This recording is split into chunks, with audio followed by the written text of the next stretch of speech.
his second-to-the-last State of the Nation address. First, former Speaker Martin Romualdez now faces a 15-day deadline to answer the Ombudsman over his alleged involvement in anomalous flood control projects.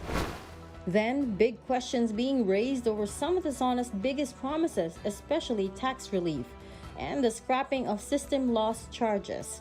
How realistic are they, and can the Marcos Jr. administration actually make these happen? The Vice President, for one, doesn't think so. Finally, now that he's touted Pax Silica in his sauna, what's next for this US-led initiative?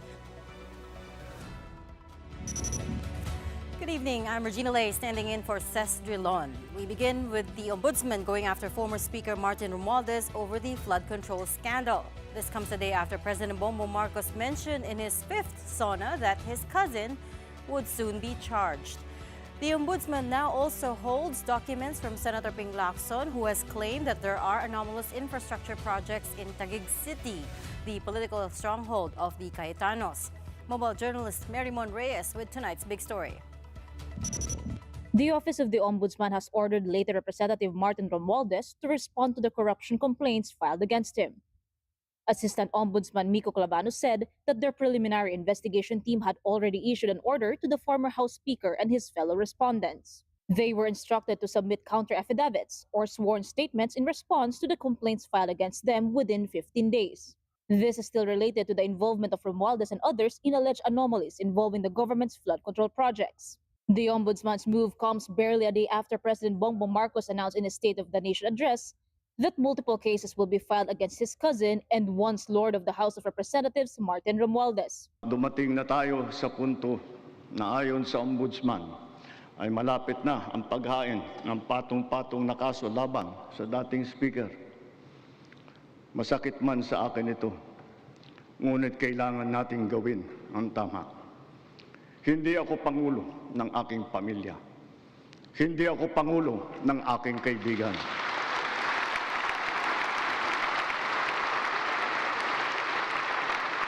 Ako ay pangulo ng Pilipinas at ang tungkulin ko ay sa inyo, ang aking mga kapwa Pilipino. Last week, Ombudsman prosecutors filed a complaint requesting the conduct of a preliminary investigation against Romualdez, former lawmaker Zaldico, and other individuals. This is based on the evidence gathered where Romualdez and co. allegedly conspired to amass ill-gotten wealth amounting to 56 billion pesos from 2022 to 2025. A large portion of this amount was supposedly delivered to the former speaker in suitcases. Part of the alleged kickbacks was also channeled through various companies owned by Romualdez or controlled by his close friend.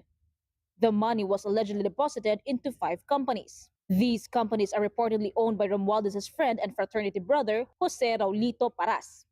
As a result, the complaint against the congressman also included money laundering. However, during the Ombudsman's recent press conference, Attorney Clavano clarified that the plunder, money laundering, and other complaints against Romualdez do not automatically mean that he is already guilty of the charges. Clavano explained that the Ombudsman's preliminary investigation stage is a process in which the prosecution determines whether there is sufficient evidence to formally elevate and file the case before the appropriate court. Romualdez has been tagged as being the central figure in the flood control project's anomaly, but he has since denied this.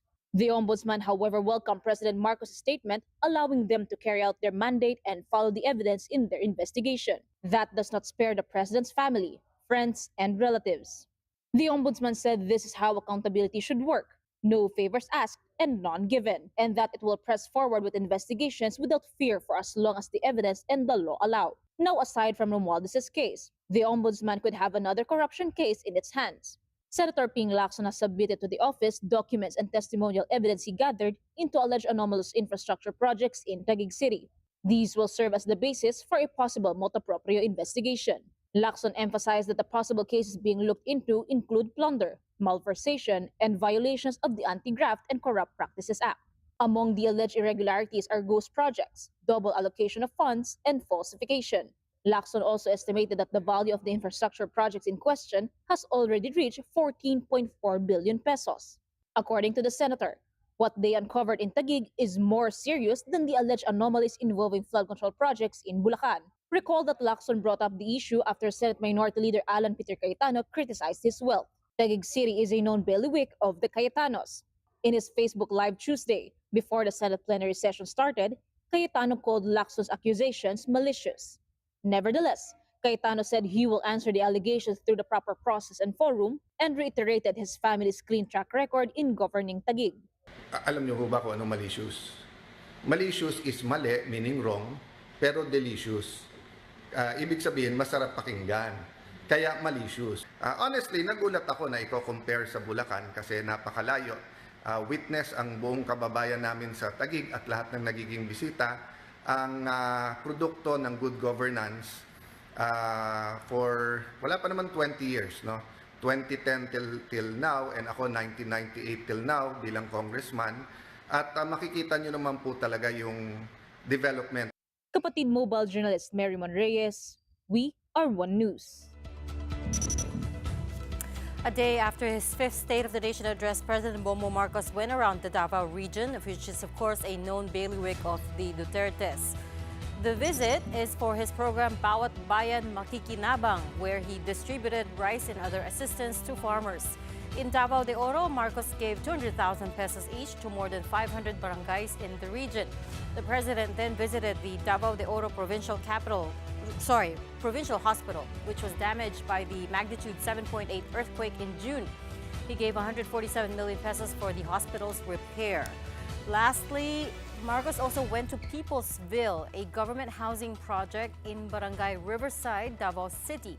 At least 7,000 housing units and 40 buildings are in the area, which can be utilized for commercial purposes. The project is expected to be completed next year. Marcos insisted there's nothing political with his visit to the region. Kasi ang ginagawa natin ngayon, hindi lang tayo gumagawa ng bahay, gumagawa tayo ng community na kumpleto na lahat. Dahil mahirap tirahan kung wala naman pupuntahan yung mga bata, walang malapit na palengke, hindi malapit sa trabaho. Yun ang mga titignan natin, hindi lang yung pagpatayo ng bahay. Economist and former Finance Undersecretary Cielo Magno has called on the government to take a closer look at the proposed Pax Silica project, saying that the promised investments and jobs should be backed by clear safeguards before any deal is signed.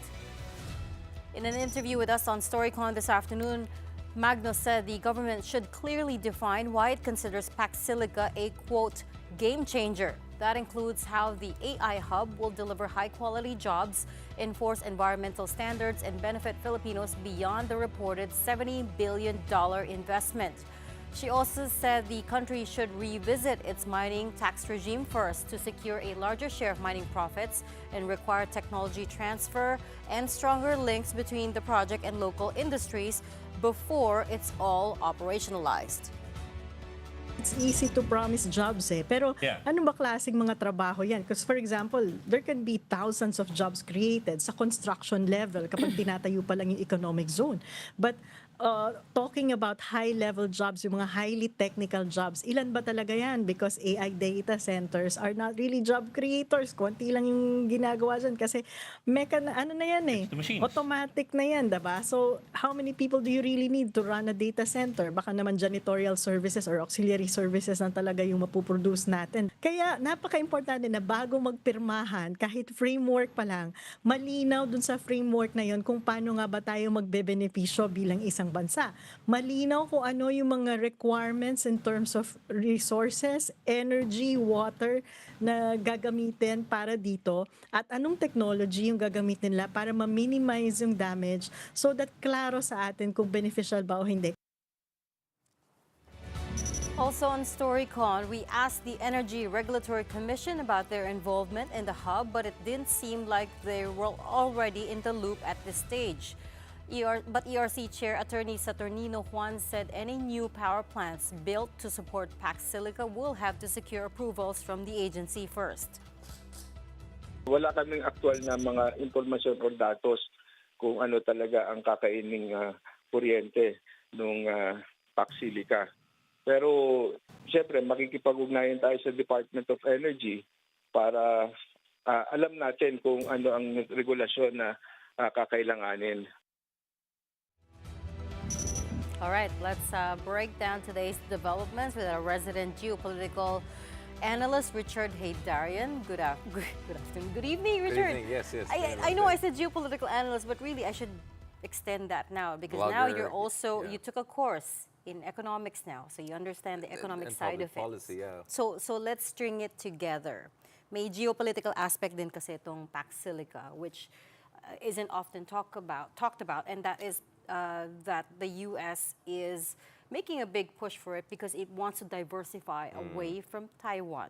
Of course, there are fears that, China might blockade Taiwan soon. So for them, this is a de-risking move. Paint us a picture of what role we should play in all of this. Well, I think the big picture is really supply chain resilience. The reality is that as far as the Americans are concerned, they're not interested in free trade agreement. Yeah. Protectionism is the name of the game. It's almost a bipartisan consensus. The Democrats were creating a lot of trouble for Obama when he was pushing for, new trade agreements in this part of the world. And now, of course, we know that the Republican Party under Trump is also very, very highly protectionist. So what they're more interested in is whether you want to be part of a supply chain that America feels is not influenced by China. It's not controlled by China. And if you go all around the world, you look at critical minerals, you look at the access to, if you look at the supply chain of all of these critical minerals, important things, China has dominated most of them. Whether it's over 90%. It's nickel in Indonesia, whether it's in cobalt and lithium from Africa to Latin America. So the Philippines, which has the second largest reserves or production of nickel, the Philippines, which is a U.S. treaty ally, the Philippines, which has even more problem with China than the United States as far as territorial disputes is concerned, and the Philippines, which is geographically right next to Taiwan, we tick all of the boxes. And of course, the Americans also know that one of the fundamental issues in our bilateral relationship is that it has been lopsided. I mean, Vietnam, a former enemy of the U.S., with a GDP similar to ours, exports 10, 15 times to America. We don't even have a free trade with the Americans. Even a sectoral trade agreement, digital trade, lahat hindi natin nagawa. So maybe this is the time whereby you have a coincidence of needs. The Americans want to create a kind of a China-free supply chain for critical minerals. They want to de-risk from Taiwan. They want to create new nodes of production. And this is where the Philippines comes in because we have the critical minerals. We have been part of semiconductor supply chain, but at the lower value added, and we want to move up. So those who are kind of involved in the negotiations and who have reached out and those who are making a case for the Pax Silica, they're saying that basically what this offers us is an opportunity to process our own critical minerals, turn them into chips, and industrialize. and basically have a step on the on the ladder to development, right? I think the problem with Pax Silica in terms of the PR around it is that you have a combination of hype, which obviously works both ways. When you hype something too much, you create a lot of expectation. But also, the problem with that is that once you hype it, you also open it up to misinformation. And I would even say disinformation. And criticism. I mean, there are valid criticisms. Like, we have to scrutinize Because really, at this point, all we know are the headline figures. 30 to 70 billion in investment, potentially over 100,000 jobs, and so on and so forth. But the details have been scarce. And I know the framework agreement has not been signed. As we speak, there are negogations going exactly. on, They're hoping by the end of the year, maybe in November during ASEAN, if President Donald Trump comes here, then they could sign it formally. But the point about critical minerals is important because the concerns about data, power usage, and water usage have overshadowed yung point about the critical minerals processing. Absolutely. I mean, and for me, that could be the potential game changer in a good way, right? But not game changer in a way that we go from third world to first world, right? Overnight. No, it just gives us a first step in the ladder of development, moving up the value chain, develop our semiconductor processing capabilities, making sure that our access to our mines actually allows for the country to live up. Obviously, with industrialization always comes certain environmental issues, among other things. So therefore, you have to have guardrails, you have to have safeguards. And I think one of the legitimate criticism is that let's not rush this. Let's have proper legislation in place. Let's have scrutiny in place. Let's make sure that the regulatory framework is aligned with the Philippine Constitution. I think one of the reasons why the Pax Silica was also very open to misinformation, and I would even say disinformation, is that there were reports that the Americans were pushing for some sort of immunity or imposition of their regulatory framework. They denied it. They said they're more looking for investment protection clauses. So I think it's very important that we signal to our people, to the rest of the world, that Pax Silica is not going to be a way for kind of a new colonialism, right? That this is more industrial than imperialist policy. I think right? there are worries that it might be just that. And because you also have Modern disinformation, right? Of course, the misinformation comes from our dark history of dealing with colonial powers, but the disinformation also comes from pro-China elements who don't want us to get any significant investments from the United States. And there are also legitimate concerns that you don't want to be locked into an US-led supply chain because that could complicate our relationship with China. So for me, that's why it's very important that let's not get ahead of things. Let's look at what's going to happen here. I mean, even on the AI data center thing, if you talk to the real expert, they would say that if you want to really do it, the AI-driven data center, you need security, massive power generations, and there are a lot of skepticism that anything major will be established here. And I think, again, that's where the hype doesn't help because it creates all of this panic. And remember, when it comes to AI-driven data centers, you know, the Americans rather keep it in America so that they feel safe about it. They put it here. The next thing you know, the next Filipino president has a different persuasion. That is a signature, philosophy of the Trump administration. Bring the jobs back home. Bring the expertise back home. The data center AI-driven, maybe I think some people are getting ahead of themselves. Unless they have an evidence to show me we're going to generate like what? Equal to 1/4 of our total power generation now to feed the new. Like, where are you going to get that power? When are you going to build the power generator? So I think some people are getting ahead of it. There's an element of misinformation, disinformation there. But I would say it's also important because the timing is issue here. President Marcos is in the tail end of his administration. He wants to say something about his legacy. Probably he wants this to be part of his legacy that, you know, he's pushing the Philippines towards industrial policy. It's been a while since I've heard the Filipino president talk about this in the State of the Nation address. But also, of course, I think the other concern that some people have is that if we don't get anything big out of our relationship with Americans on non-military issues, because on military issues, everything is going strong, right? Balikatan exercise getting bigger and bigger and more sophisticated every year. But on the economic front, you know, you don't want the Philippines to be the Pearl Harbor of Asia, whereby we host all of these big military events and all. But where's the investment going? It's going to Vietnam. It's going to Thailand. It's going to Malaysia. So I think the worry of some people is that we might end up where Duterte ended up. Remember, Duterte also got huge pledges of investment from China, and then we ended up with Pogo. Didn't come through, Or we ended up with Pogo, which even China didn't like. So I think some people are worried here. Here again, we are another superpower giving big promises, and you end up with, I don't know, data centers, which is not good for environment or people. I think in fairness to this, for the first time, and I think this is where I'm cautiously optimistic, if we play our cards well, we can get something good out of this, or relatively good out of this, is that geoeconomics and geopolitics are now one for a long time. And I raise this national security is economic 100%. security. And this time, this could help us. Because generally, our Western partners just overlooked us because investment conditions here are less favorable than some of our neighbors. But now they're looking for countries that they can trust on geopolitical issues, at least relatively. Obviously, Philippines is not perfect. The next Filipino president could end up more China-friendly. But compared to that, to alternatives you have, a communist party in Vietnam, right? Or very Cambodia, China-friendly. Laos. Or Thailand, a U.S. treaty ally. But the elite there is very China-friendly, unlike the Philippines, right? So relatively, the Philippines is a safer geopolitical bet. And therefore, the geoeconomics and geopolitics are coming together. That is why I'm more cautiously optimistic that if we play our cards well, if different agencies work together, if we make our red lines clear, we might not get a super game changer of third world to first world, but we might get at least a foot into the room of moving up the value chain. Global AI supply chain, because that's where all the growth seems to be. I think the chips and semiconductors are a big thing. I mean, just neighboring Taiwan now has a bigger stock market than India and the United Kingdom. And the Philippines at that. Oh, absolutely, several times because of the TSMC. But but the Taiwanese also themselves are hitting the wall. They're also looking at investing in the Philippines. I think TSMC has admissions here. They're very the cognizant of the fact that the geopolitical tide is really against them.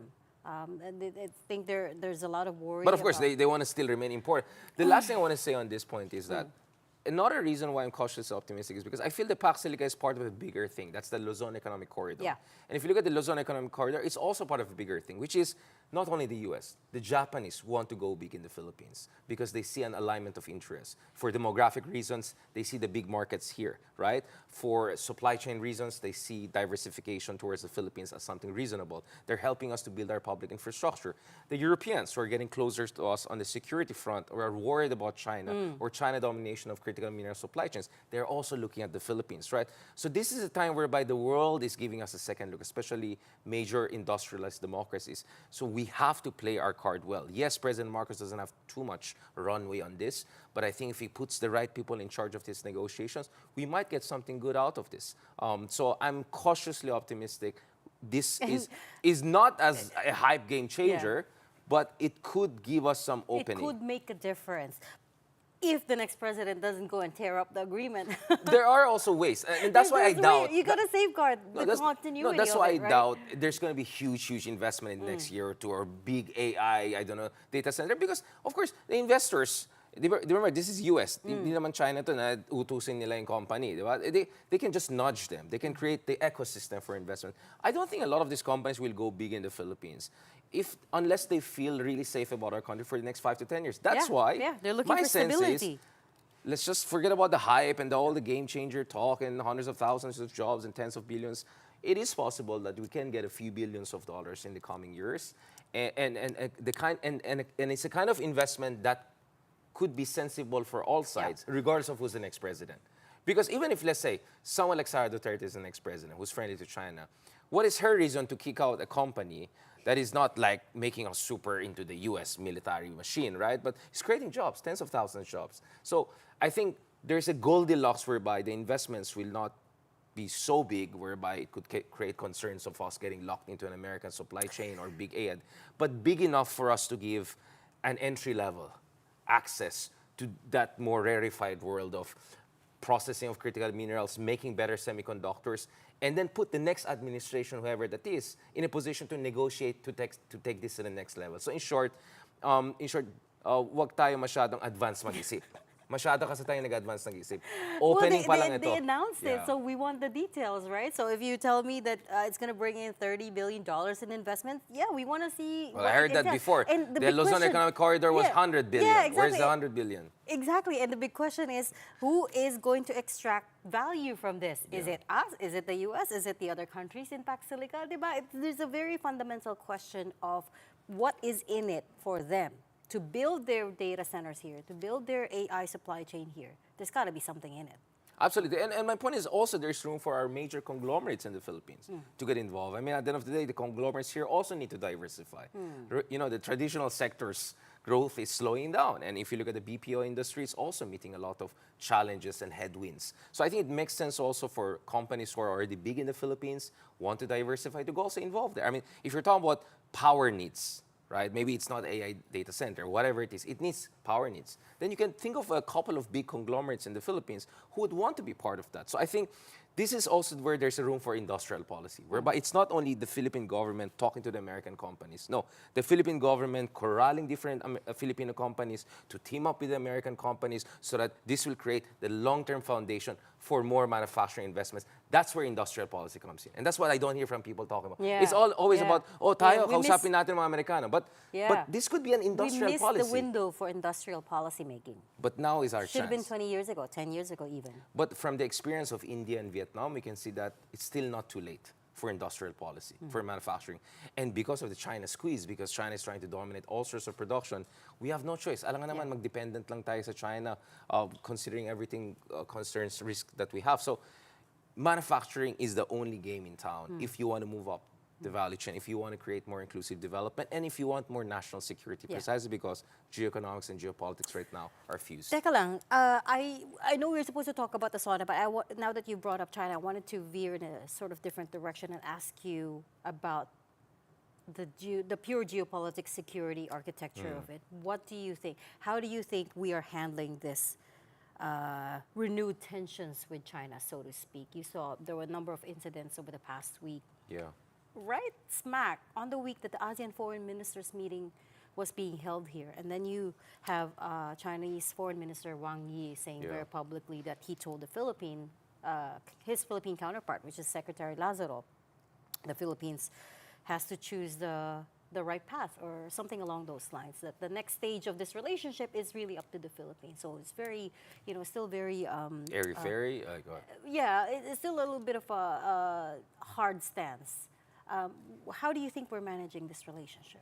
Well, It's been quiet there. the big picture is very troubling, right? Yeah. If you look at the three superpowers, or at least in terms of military capability, two of them are already in active combat operation. One in the Ukrainian conflict, the other one in the Persian Gulf, right? That leaves only China as the only Yeah. superpower is not involved in Yep. direct conflict, Yeah. which makes you scratch your head. Maybe the Chinese will get some funny ideas. Yeah. Now, that depends on how I mean, I certainly would if I were the leader of that country. I would be worried, Yeah. right? I mean, but of course, it cuts both ways. Yeah. I mean, as we speak, of course, these wars are also showing the vulnerabilities of superpowers. You've seen both Russia and the United States have been frustrated by middle-sized countries. So the Taiwanese are saying, wait, if the Iranians can do this to the Americans and stand up, if the Ukrainians can do this to Russia, maybe we can do this. In fact, the Taiwanese are looking at how to survive even decapitation operations. If you target and kill our top leaders, we can still go on using the Mosaic defense strategy. They're learning drones capabilities from Ukraine. How can they use advanced technology to overcome, I don't know, asymmetries in resources, in manpower, and so on and so forth. And not to mention, of course,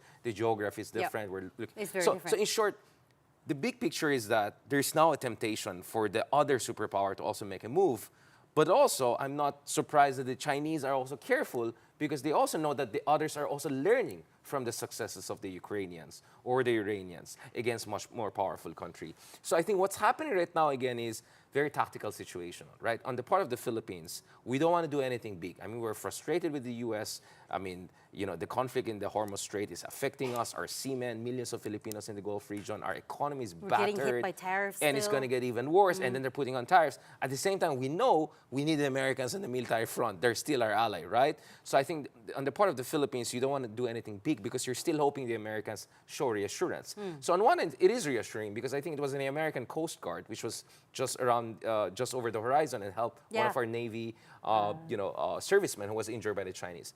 But at the same time, you wonder, now that the Chinese are looking at America being distracted, America alienating a lot of countries, the Pew surveys just came out for the first time. Yeah. The first time for me. China is The more popular. Than, perception all of around China the world. is better It's in better. ASEAN. That's yeah. how bad it is for Yeah. the U.S. I think the Philippines wants the U.S. to show more sophistication or self-correction capability. And I think that's why we're worried. And that's why the Philippines, I think, is genuinely unsure about how to approach this. And that's why suddenly you have this discourse about, is the Philippines doing a bad cop, good cop? Why is the defense minister speaking so tough? But why is the foreign secretary Always speaking? calling for restraint. So if you're an outsider looking at this, it's almost as if there's a rift, there's a disconnect. Because you're right, the defense team, the defense department is,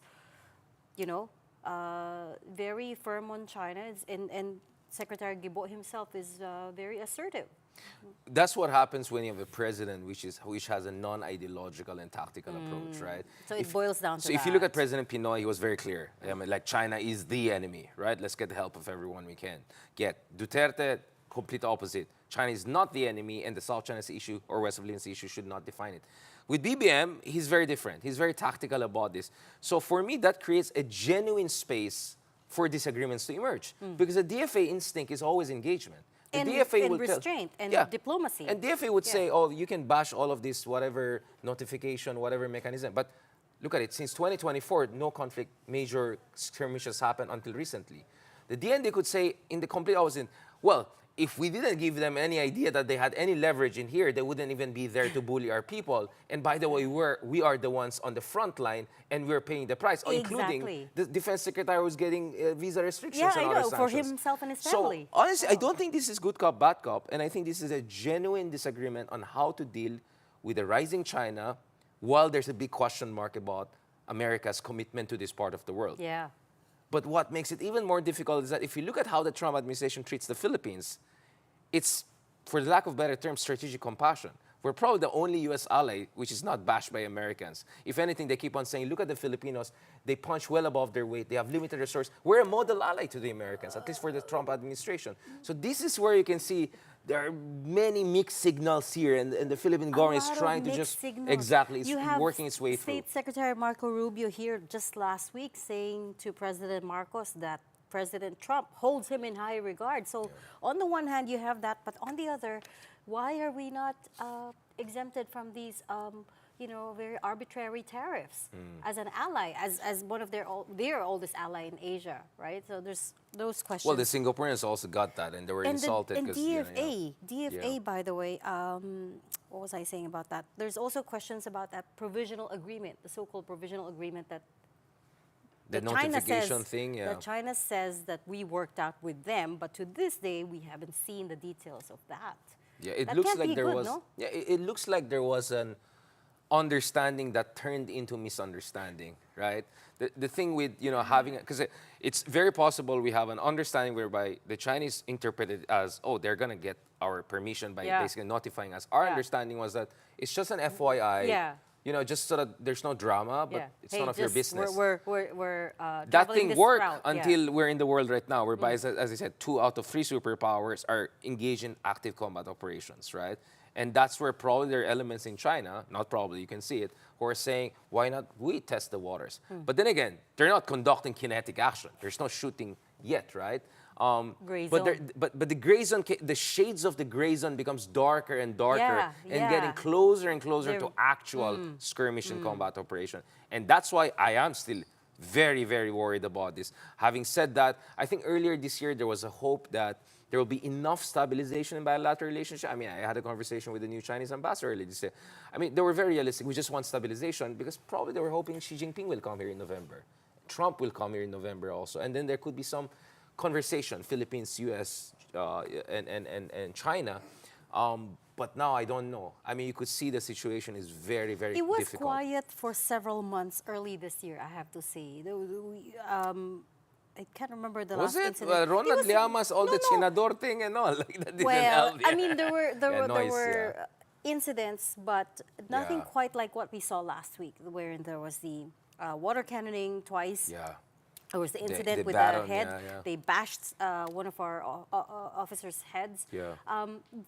That's bad. That's very bad. And I know the different departments, the defense, DFA, all issued statements, but we've not heard from President Marcos Yeah. on it.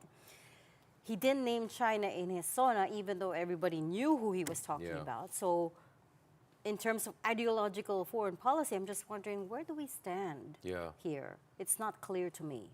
I mean, for me, my worry in the meantime is short, sharp war. I mean, there's Yeah. this doctrine called they did that to the Vietnamese in the Johnson South Reef in 1988. And by the way, I think there was a recent incident with Vietnam. A vessel got sunk and there's Yeah. missing Yeah. people. So things are Was a it bit Indonesia or Vietnam? I think Vietnam. yeah. And so something tense is also happening there. And my worry is that the Chinese at some point will say, we're just going to bludgeon them quickly and then de-escalate and then impose a new reality. Yeah. Whether it's in Bao de Masinloc, which has very clear MDT implications, Yeah. or my other worry is they'll build structure already in Scarborough Shoal and all of that. And that also is so for me, once it gets there, you have crossed the line. And then we're really talking about a very dangerous situation, which was similar to the prelude we saw to the Ukrainian war and the Persian Gulf War right now. So I'm really watching, those are my, basically, yun yung mga boxes. Pag Yeah. natik na yan, we're totally in different world. We don't even know if the line, where is the line now? I'm not sure. Because No, building Oh, yeah. structures in Scarborough Shoal, I think that was always a red line. there was that floating structure a few months back. There's a remember? reporter also lurking there. So I worry, is this a warning shot or is this a prelude? Yeah. That's Or is the this problem. A test?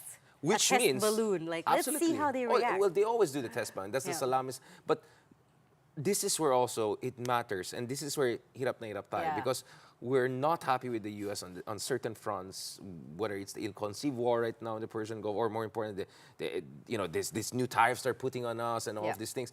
But at the same time, we know that if China wants to move to the next phase, our best chance at deterrence Is is still the still our US. alliance, right? So as Churchill once said, the only thing worse than having allies is not having any allies, right? It's like the worst thing than having bad insurance is not having insurance. That's the wouldn't wanna sad have thing. not Yeah. allies. So U.S.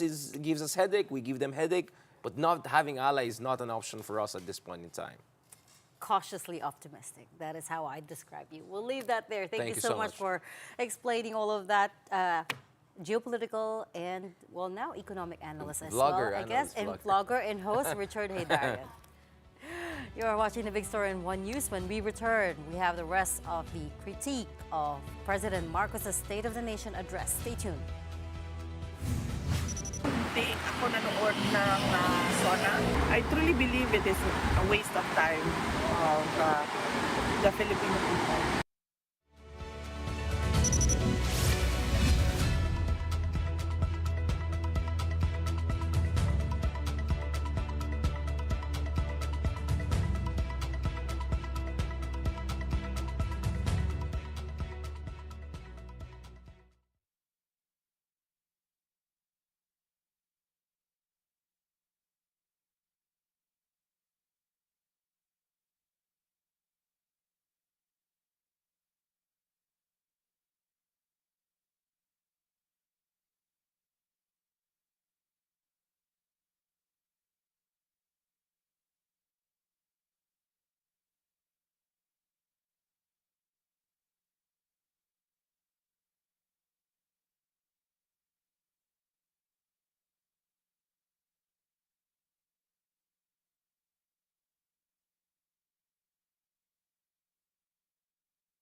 Welcome back. Thanks for staying with us here in the Big Story. I'm Regina Lace, sitting in for Cesc Trilon.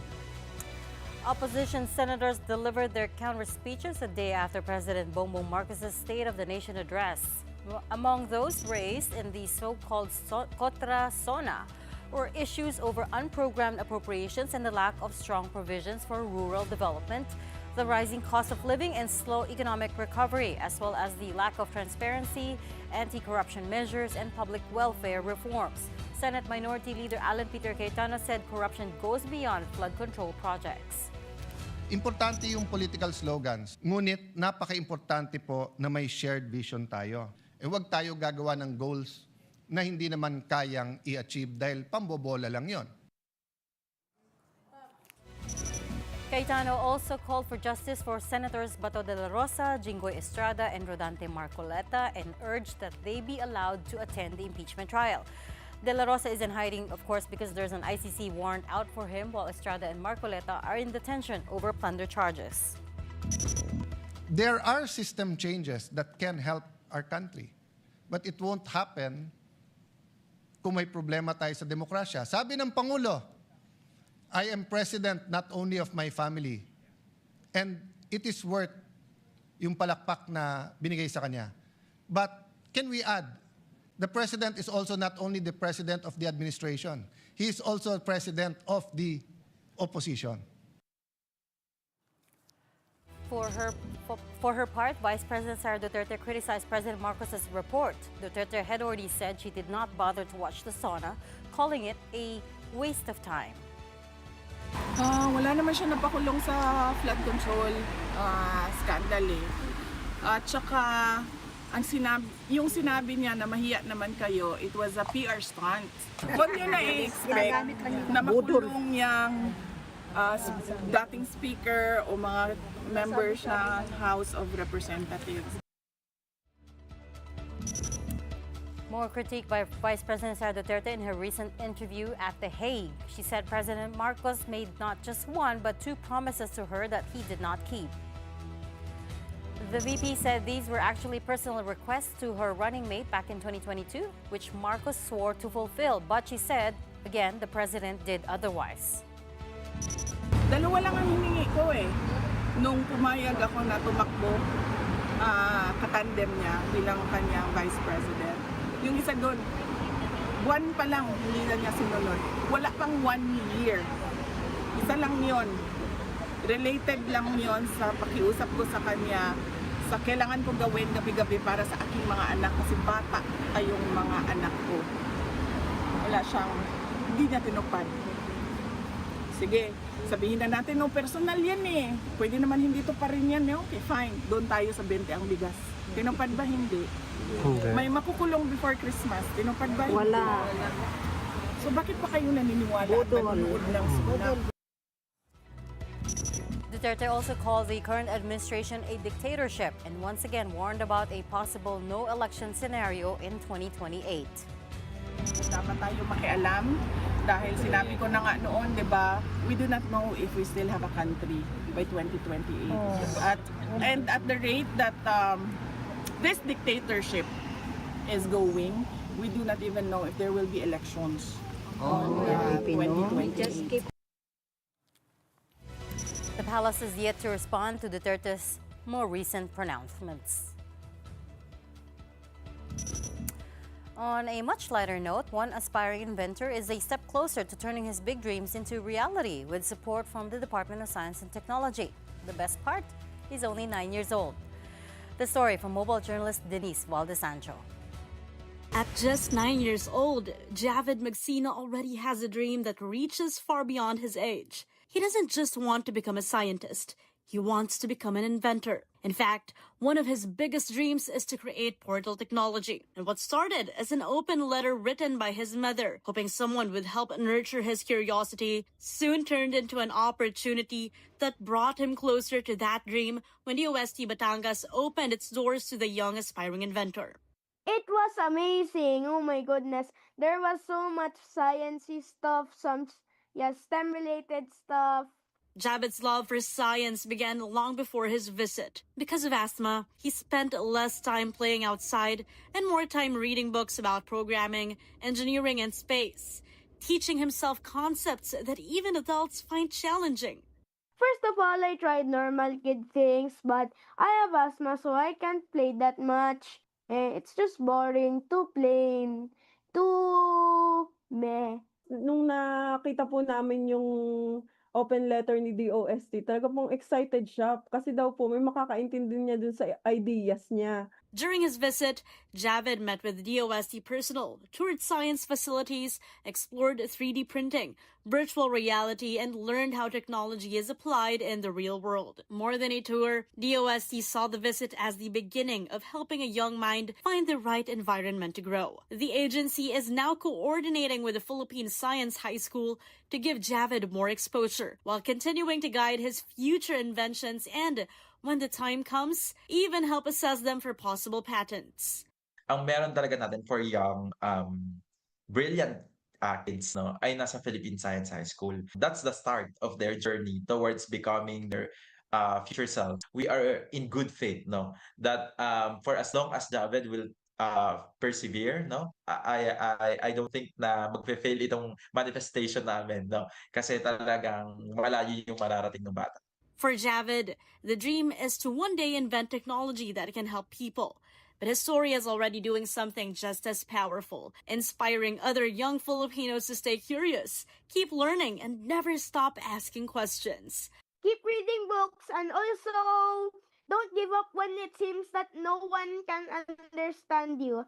And also keep being curious about things.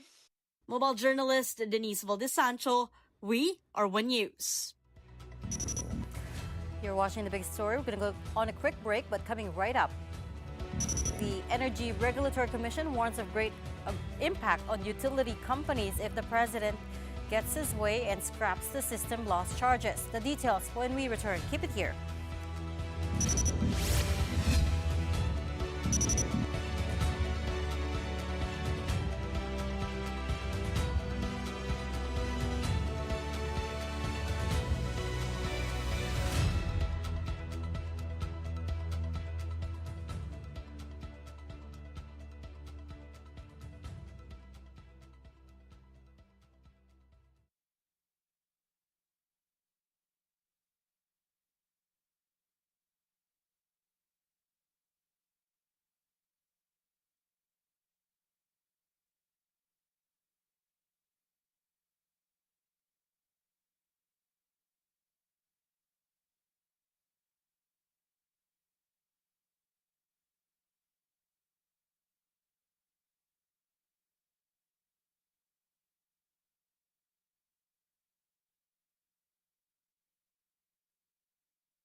Welcome back to the big story. The Energy Regulatory Commission says scrapping the system loss charge could lower electricity bills, but also warned that the government must first decide who will absorb billions of pesos in costs now being passed on to consumers. ERC Chairperson Attorney Nino Juan said the system loss charge accounts for about 70 centavos or about 5% of a typical Meralco residential bill. That translates to about 3.2 billion pesos a month on average, which Meralco currently recovers from customers under ERC set limits. He said removing the charge would require amendments to the EPIRA law, with Congress having to determine how utilities can recover those costs without shifting them to other bill components. Kung ang target is we go by the removal of system loss from day one, so kailangan we have to prepare our utilities and then address kung paano ang sharing ng burden ng pagtanggal nun. Kasi ang burden nun will now be in terms of the cost that will not be recovered through the system loss charge to be imposed from the customers.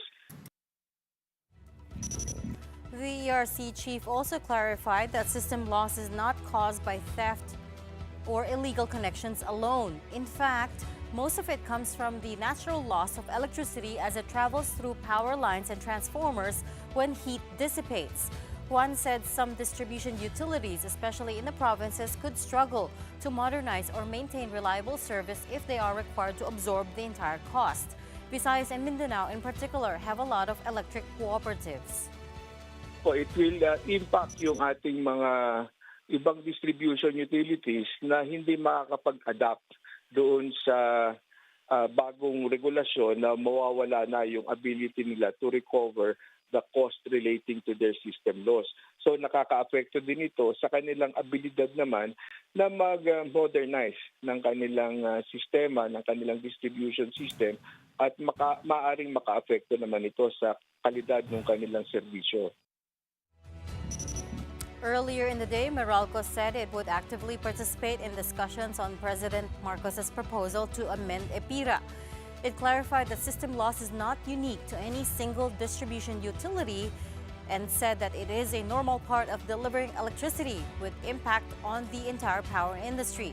The power distributor added that it will continue working with the government and industry stakeholders to protect consumers' interests. At this point, let's bring in an economist to talk more about this. Joining us tonight, JC Puningbayan of the UP School of Economics, who got stuck in traffic for more than 3 hours coming here. I apologize on behalf of the team, JC, and thank you for making the effort anyway. Hello, Reg. Good evening. Thanks for having me again. Yeah, sorry that you got stuck in traffic on the way here. The thunderstorm was awful. Okay, quick thoughts on the sauna. I know you already think that he could have done better, but what specifically did you want to hear? What did you not want to hear? Well, Reg, I was actually waiting for his statement about the upper middle income country status that we recently gained. I would have thought that that's a positive thing that he wanted to share to the nation. But I guess that because of the headwinds we're facing, many people won't find that too realistic. So I think he decided to stick with the ayuda, many ayuda programs he mentioned, like AIX as well as Yaka program. And so I think it's very populist, the SONA that we heard. But in the run-up to the 2028 elections, I think that's just to be expected, given the headwinds we're facing. I actually thought, well, I mean, I was thinking that if he had mentioned the upper middle income status, it would have been a bit of a disconnect kasi at the same time, he wanted the income tax threshold lowered, right? So usually when you're when you become a richer country, then of course the threshold should go higher because that means more people can afford it. So I thought that would have been a disconnect. Yes, but the upper middle income country status that we gained is a reflection on the performance of the economy as a whole, and not really about the situation of any specific Filipino or group of Filipinos. So of course we have the inflation rate that's hovering about 6%, and then at the same time growth in the first quarter of this year was just 2.8%. Considering that Taiwan, for example, managed to eke out double-digit growth, as well as Vietnam, I think, above 7%. So it points to the fact that even if we have these headwinds, there's something that's broken in the Philippine economy. And Yeah. I guess that's something that was glossed over in the SONA yesterday.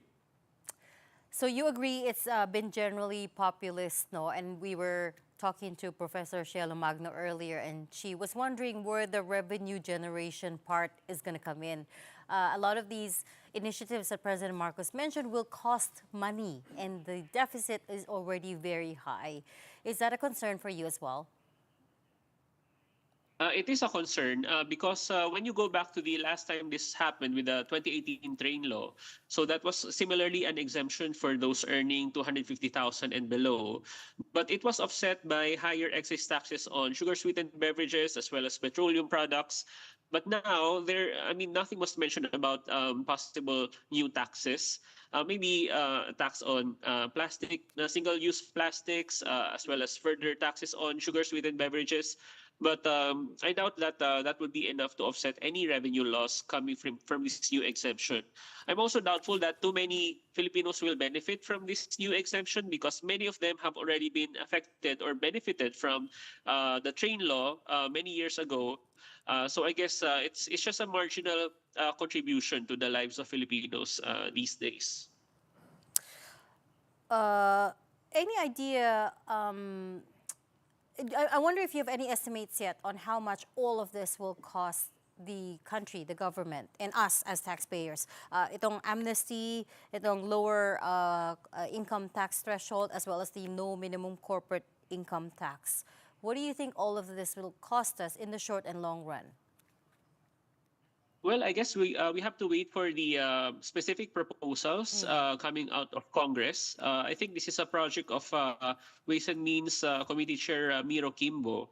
But in fact, I was surprised yesterday that there was anything about the proposed tax cuts. I didn't really expect it. I was more expecting the ayuda programs to be mentioned. So it came as a surprise to me. Or maybe I wasn't paying too much attention to that segment of the news. But at any rate, we'll have to wait for the specific proposals. I guess it's speculative at this point. Hindi rin, I think a lot of people also didn't expect that. Even with the plan to scrap system loss charges, we just spoke to ERC this afternoon, and even they weren't consulted about it. Oh, yes. I remember this has long been an issue, systems loss. And part of it is from the physics of it. The physics involved in electricity distribution and transmission. And the ERC already caps systems loss to a certain extent. So again, I guess part of a big part of the increase in power rates this year came from the imported inflation because of the depreciation of the peso. So we really need to fix the supply issue if we really want to reduce power rates in earnest. I know you also have thoughts on MyFIP, or specifically his promise to cut guarantee letters. In fact, he said, wala nang GLGL. Anyone who wants a guarantee letter can just go to the eGov app. And I did check the app. There is a button there where you can apply for medical assistance. But you don't think that's going to happen on the ground? Well, incidentally, Reg, I'm doing a study on AIX in particular. So we did many focus group discussions with social workers as well as beneficiaries of AIX. And the problem is that guarantee letters are still very much alive. It's not true at all that there are no more guarantee letters. And in fact, we're also discovering the extent of discretion in the way, for example, that beneficiary lists are created at the local level. And at the same time, the degree of politicization of ayuda is still quite alarming. So it's not true at all that GLs have already been abolished. What do you mean by extreme discretion in the way that the lists are being formed? Meaning, kung hindi ka close dun sa gumagawa na list, you don't get in. That's exactly right. Specifically, the Purok leaders as well as the barangay captains.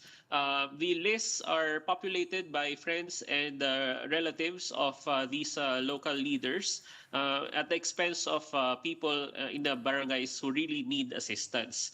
And at the same time, we're also hearing many stories of senators as well as Congress people supposedly bloating the budget for ayuda for specific municipalities, by the way, and specific hospitals. And the purpose is for them to be able to refer people to these hospitals and municipalities, and that they will be given assistance whoever approaches them. Oh, wow, that is extreme politicization of the system. Medium run, you don't think that we will be able to fully get rid of the guarantee letters? I don't think so, because right now we have a very entrenched ayuda culture, a huge demand for it, but at the same time a huge supply of it in the national budget, and that makes it extremely crucial for us to monitor the upcoming budget season, because it will really show us the full extent of how politicians are still very much into ayuda, especially in the run-up to the 2028 elections. Oo nga, in the 2026 budget, may mga nakalusot pa rin, even though we were questioning the allocations for MyFIP, for IEX, for example. In the 2027 budget cycle, what would you like to see? Should MyFIP totally be abolished and that money given to PhilHealth, for example, or DOH? Well, that's the ideal situation. In fact, we are also hearing on the ground that the best way to help people is, for example, to fix the health system and promote healthy behavior in the population, rather than make people beg for ayuda. However, because of the reality that ayuda is being abused, and of course the elections are coming up, and the level of political patronage, I think that's going to worsen in the coming months, because 2028 is really crucial. And already last year we saw politicians shifting into soft pork projects rather than hard pork projects, so away from infrastructure and more into ayuda. So I'm expecting more of that in the next budget. Kailangan talaga bantayan. And speaking of infra, very quickly, JC, walang mention of major infra. I know he talked about some transportation projects, for example, the North-South Commuter Railway. But were you hoping to hear something about infra, at least, the big-ticket infra? Well, the best we can hope for, Reg, would be for politicians to actually fund these programs rather than put the budget for the subway and many other big-ticket infrastructure projects in the unprogrammed appropriations. So again, it boils down to the national budget, the way they're going to craft it in the next season, because these projects are already very much delayed, and yeah, we don't want any further delays. Okay. We'll leave that there for now. We'll invite you back another day, JC, hopefully maybe on a day when the traffic isn't so atrocious. But thanks so much for trying to still dial in and talk to us.